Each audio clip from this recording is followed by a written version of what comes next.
अस्सलाम वालेकुम। आज हम जिस टॉपिक के ऊपर बात करने जा रहे हैं उसका नाम है Punjab rented premises act. Punjab rented premises act के हम आज कुछ सेक्शंस पढ़ेंगे, सेक्शन 5 से लेकर सेक्शन 10 तक। उससे पहले मैं आपको बताता चलूँ कि पंजाब रेंटेड परमिसेस एक्ट जो है 2009 के किस चीज़ को डील करता है।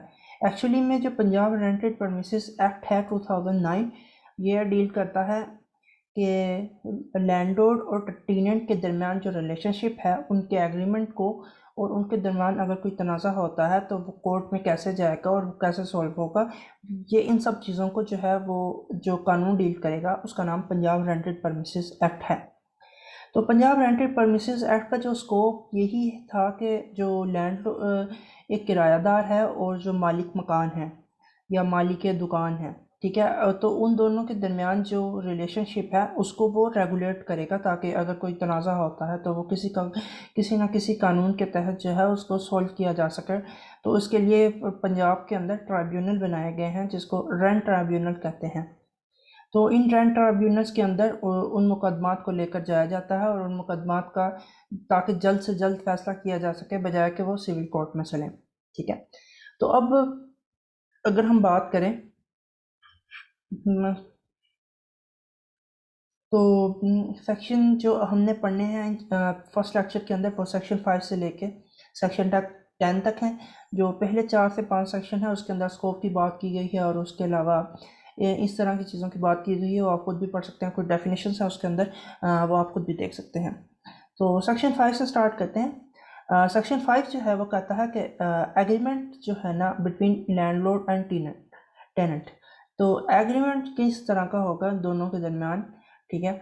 तो एग्रीमेंट के अंदर क्या क्या चीज़ें होंगी, या एग्रीमेंट, ठीक है, इसके अंदर कुछ सेक्शंस, इस सेक्शंस को आगे इसकी 6 सब क्लासेस हैं। जो फर्स्ट सब क्लास है उसके अंदर बात की गई है कि लैंडलॉर्ड जो है वो क्या टीनेंसी एग्रीमेंट के बगैर जो है वो अपना जो टीनेंट को अपनी परमिसेस जो है वो किराए पर नहीं देगा। उसके ऊपर ये लाजिम है कि वो एक एग्रीमेंट बनाए, उसको उसके बाद जो है सेक्शन सब सेक्शन 2 के अंदर उसको रेंट रजिस्ट्रार के सामने लेकर जाए। उसके बाद रेंट रजिस्ट्रार वहाँ पे सेक्शन सब क्लास 3 में बात कर रहा है कि रेंट रजिस्ट्रार जो है वो उसको रजिस्टर के अंदर जो है वो दर्ज करेगा। दर्ज करने के बाद उस एग्रीमेंट के ऊपर अपनी ऑफिशियल सील लगा के एक कापी खुद रख लेगा, और ओरिजिनल जो है वो लैंडलॉर्ड और टेनेंट को वापस कर देगा। ठीक है। अब इसके अलावा इसको रजिस्टर करवाना भी, इस डॉक्यूमेंट को रजिस्टर करवाना भी लाजिम है। ठीक है। रजिस्ट्रेशन एक्ट 1923 उसके तहत जो है डॉक्यूमेंट के रजिस्ट्रेशन का सारा जो प्रोसीजर है वो उसके अंदर दिया गया है। ठीक है। वो कह रहा है कि सिर्फ रेंट रजिस्ट्रार के सामने लेकर जाने के और पार्टिकुलर्स लिखने के बाद जो है वो अपनी जिम्मेदारी, जो रजिस्ट्रेशन की जिम्मेदारी लैंडलॉर्ड के ऊपर है, वो उससे बरी नहीं हो सकता। उस वो भी करवाना लाजमी है कि जो, ताकि उसका एटलीस्ट इसका प्रूफ तो हो कि ये जो डॉक्यूमेंट है ये रजिस्टर्ड भी है, उसके ऊपर फ़ी पे हुई है, ताकि इन फ्यूचर अगर कोई मसला मसाइल होता है तो उन दोनों को कोर्ट के अंदर जो है जाने के अंदर कोई वेरिफिकेशन हुई हो कि यही लोग थे जिनके दरमियान जो है वो एग्जीक्यूट हुआ था एग्रीमेंट, और उसके बाद ये कोर्ट के अंदर आए हैं क्योंकि इनके दरमियान जो है कोई एक मसला मसाइल पैदा हो गया है। ठीक है। अब बेहतर तो यही है, सेक्शन 6 के अंदर वो बात की गई है कि जो आपका एग्रीमेंट है वो वहीं पे एग्जीक्यूट करवाया जा रहा हो, ताकि रेंट रजिस्ट्रार के सामने लेके जाया जाए, ताकि वहीं पे उसको लिखा जाए और वहीं पे उसको गवाहों की मौजूदगी में उनके साइन हो, ताकि वो उस चीज़ को वेरीफाई कर सके कि यही लोग थे जिन्होंने वहाँ पे साइन किए थे। अब आगे कुछ चीज़ सेक्शन 6 जो है वो बात करता है कि contents of tenancy agreement. Section 6 में बात होती है कि टेनेंसी एग्रीमेंट के अंदर कौन कौन सी चीज़ें शामिल हैं। टेनेंसी एग्रीमेंट के अंदर कुछ चीज़ें शामिल हैं जिनके अंदर सबसे पहली जो है वो ए जो है कि particulars of landlord and tenant, के लैंडलॉर्ड का नाम क्या है, उसका आईडी कार्ड नंबर क्या है, उसकी कौम क्या है, उसके वालिद का नाम क्या है, ये सारी चीज़ें, उसका अता पता जो है वो सारा शामिल होगा। ठीक है।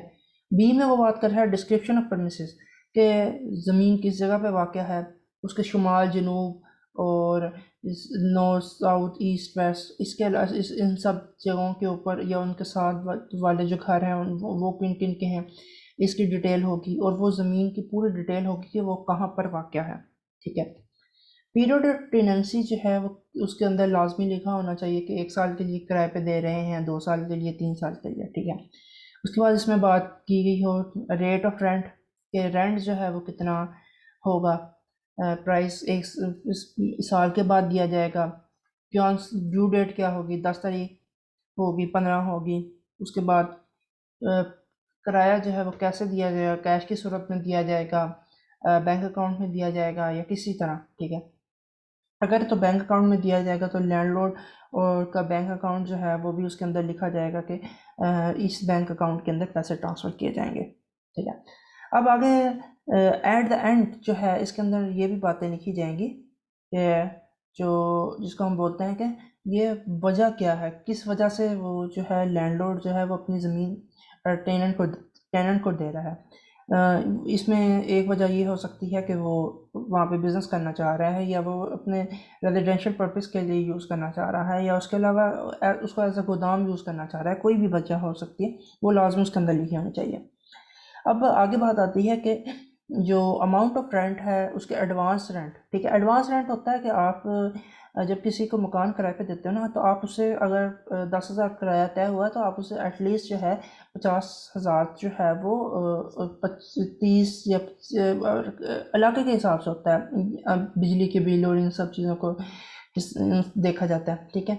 आप जो है वो इन चीज़ों को देखते हुए जो अपना रेंट है, एडवांस रेंट जिसको हम बोलते हैं, वो तय करते हैं कि वो 50,000 हो सकता है। वो उसके साथ सबसे पहले जो है वो वही पे किया जाता है, ताकि इन फ्यूचर अगर वो वहाँ से उठ के जा रहे हैं, डिफ़ॉल्ट करते हैं, किराया नहीं दे रहे हैं, उसके अलावा बिजली यूज़ कर रहे हैं, ताकि आपके पास कुछ सिक्योरिटी तो हो कि इतना बिजली का फॉर एग्ज़ाम्पल अगर आपका किराएदार के साथ तनाज़ा हो गया, वो आपको किराया भी नहीं देता है, और उसके अलावा आपके 50,000 आपने एडवांस दिया हुआ है, 20,000 की बिजली यूज़ करके चले जाता है और 5,000 की गैस यूज़ करके चले जाता है, तो पीछे आपका किराया 15,000 है। तो एटलीस्ट 40,000 तो इतना आपने एडवांस दिया हो कि 40,000 जो है वो उसको रिकवरी के तौर पे यूज़ हो सके, ताकि आप जो बचेंगे वो आप उसको वापस कर दें। अब बात होती है कि टेनेंसी का जो एग्रीमेंट होता है उसके अंदर टेन्योर फिक्स होता है कि ये 1 साल के लिए है, 2 साल के लिए है। ठीक है।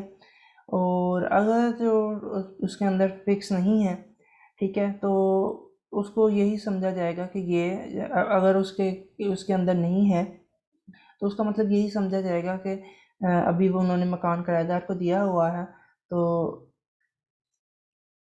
इसका मतलब है आगे भी मज़ीद जो है वो दे देंगे। वैसे तो इसको समझा जाता है अगर कि 1 साल के लिए दिया है तो अगर वो दोबारा उसको देते रहते हैं तो आगे एक्सटेंड होता रहता है, ये सीन होता है। अब पेमेंट ऑफ रेंट जो है वो किस तरह होगी। पेमेंट ऑफ रेंट की आगे हमने बात की थी कि उसके अंदर पार्टिकुलर्स लिखे होंगे कि पेमेंट किस तरह होगी। पेमेंट ऑफ रेंट के मुख्तलिफ तरीक़ाकार हैं कि सबसे पहले तो यही है कि एक डेट मेंशन होगी कि इतनी तारीख से पहले पहले आपने जो है वो पेमेंट देनी है। अगर वो पेमेंट जो है वो टेनेंसी एग्रीमेंट में जो तरीक़ाकार लिखा हुआ है उस तरीक़ाकार के मुताबिक होगी। पे ऑर्डर हो सकता है, लैंडलॉर्ड का मनी ऑर्डर हो सकता है, या बैंक अकाउंट में डिपॉजिट हो सकते हैं, ऑनलाइन ट्रांसफर्स भी आ गए हैं, इजी पैसा डैश वैश कुछ भी किया जा सकता है। ठीक है। अब एग्जिस्टिंग टेनेंसी जो होती है कि अगर पहले से ही कोई लैंडलॉर्ड और उसके 2000 ये एक्चुअली में एक 2009 में जब एक्ट आया था, ये इसके हवाले से बात की थी कि अगर 2009 से पहले कि कोई भी किराएदार और मालिक मकान के अंदर कोई एग्रीमेंट हुआ है तो उन दोनों को इसको इस एग्रीमेंट की प्रोविजंस के अंदर अपना एग्रीमेंट को दोबारा से डिज़ाइन करना होगा, या कुछ जो भी उसको रजिस्टर करवाना होगा जो उसके ऊपर लाजिम है, या उनको रेंट रजिस्टर, तो उनको 2 साल की मोहलत दी गई है कि वो 2 साल के अंदर अंदर इसको करवा लें, वरना वो नताज के खुद जिम्मेदार होंगे। ठीक है। अब बात करते हैं सेक्शन 9 के अंदर इफेक्ट ऑफ नॉन कंप्लायंस। ठीक है। कहता है अगर कोई भी बंदा जो है वो इसकी जो कानून है रेंटेड परमिसेस एक्ट, इसकी पाबंदी नहीं करेगा तो क्या होगा। जिस तरह हमने पीछे बात की वो नुकसान का जिम्मेदार खुद होगा। तो सबसे पहली बात तो ये है कि अगर तो उसकी एप्लीकेशन जो है वो अगर वो एप्लीकेशन फॉर एग्जांपल अगर कोई तनाज़ा होता है तो टेनेंट और लैंडलॉर्ड जो है उन दोनों की जो है वो एप्लीकेशन जो है वो इंटरटेन नहीं की जाएगी, ठीक है। तो अब सबसे पहले अगर मगर एक तरीक़ाकार दिया गया है कि अगर वो उन्होंने नहीं भी रजिस्टर किया हुआ फिर भी आप जो है वो कुछ ना कुछ एक तरीक़ाकार जिसको हम कहते हैं कि एक्सेप्शंस होती हैं, एक्सेप्शंस उन्होंने दी हुई हैं कि अगर टेनेंट जो है वो फाइल कर रहा है तो वो एटलीस्ट 5% जो एनुअल रेंट की वैल्यू है उसका 5% वो गवर्नमेंट के खाते में फ़ाइन जमा करवाएगा। उसके बाद जो है वो अपनी फाइल कर सकता है, ठीक है, उसकी एंटरटेन की जाएगी। अगर लैंडलॉर्ड है तो वो फ़ाइन के जो 10% जो रेंट बनता है उसका 10% जो है वो फ़ाइन जमा करवाएगा और तब उसकी जो है वो दरख्वास्त जो है उसकी सुनी जाएगी, ठीक है। अब ये एक जिसको कहते हैं कि एक्सेप्शंस दी गई थी इसके अंदर कि आप अगर इन प्रोविजंस की जो है अमल दरामद नहीं करते हो तो उसकी सूरत में क्या क्या एक्सेप्शंस जो हैं वो एक एक्सेप्शनल प्रोसीजर हमेशा हर एक्ट में रखा जाता है कि इस सूरत हाल को देखते हुए किसी को कानून का नहीं पता था या कोई और वजूहत थी जिसकी वजह से वो रजिस्टर नहीं करवा सका या कोई मसला मसाइल हो गया, ठीक है। अब जो है सेक्शन 10 वो बात करता है कि इफेक्ट ऑफ अदर एग्रीमेंट, ठीक है। फिर अगर इस एग्रीमेंट के अलावा अगर कोई उनके दरमियान कोई और भी एग्रीमेंट हुआ है उसका क्या इफेक्ट होगा, ठीक है। तो अदर एग्रीमेंट में ये आ जाता है कि फॉर एग्जांपल अगर आपको एग्जांपल देते हैं कि एन एग्रीमेंट टू सेल, ठीक है। तो एन एग्रीमेंट टू सेल, ठीक है, ये के दोनों के दरमियान जो है वो ये हुआ है कि 10 साल जो है वो उसको अगर 10 साल वहाँ पे रहते हैं टेनर, ठीक है, उसके बाद उनके पास ऑप्शन होगा कि वो 10 साल के बाद जो है वो प्रॉपर्टी को मार्केट वैल्यू के ऊपर ख़रीद सकें, ठीक है। तो वो कहता है कि उस जो एग्रीमेंट का जो है वो इनके ऊपर, ठीक है, किसी भी तरह का जो है वो कोई भी इफ़ेक्ट नहीं होगा। वो एक अपना अलग से एक एग्रीमेंट होगा, ठीक है, और वो उसका एक अलग से प्रोसीजर होगा। अगर वो सिविल कोर्ट का है तो सिविल कोर्ट में जाएगा या जो भी मसला मसाइल है, ठीक है, उसको जो उस मामले को जो कोर्ट डील करेगी वो उसी तरह कोर्ट उसी कोर्ट्स के हिसाब से होगा, ठीक है, ठीक है। और वो कहता है कि अगर उस एग्रीमेंट जो है उसका जो रिलेशनशिप है टेनेंट और लैंडलॉर्ड है उसके ऊपर भी कोई इफ़ेक्ट जो है वो नहीं पड़ेगा। यही आज के इस टॉपिक में बातें की गई थी, ठीक है। तो ये आज के लिए इतना ही। अगर आपको ये वीडियो पसंद आई है तो हमारे चैनल को लाइक करें, सब्सक्राइब करें और वीडियो के आगे शेयर करें ताकि मैं मज़ीद इसी तरह की लेक्चर वाली वीडियोस आपके लिए बनाता रहूं और आपको आसानी होती रहे अपने स्कूल के एग्ज़ाम्स के हवाले से, ठीक है। Thank you very much.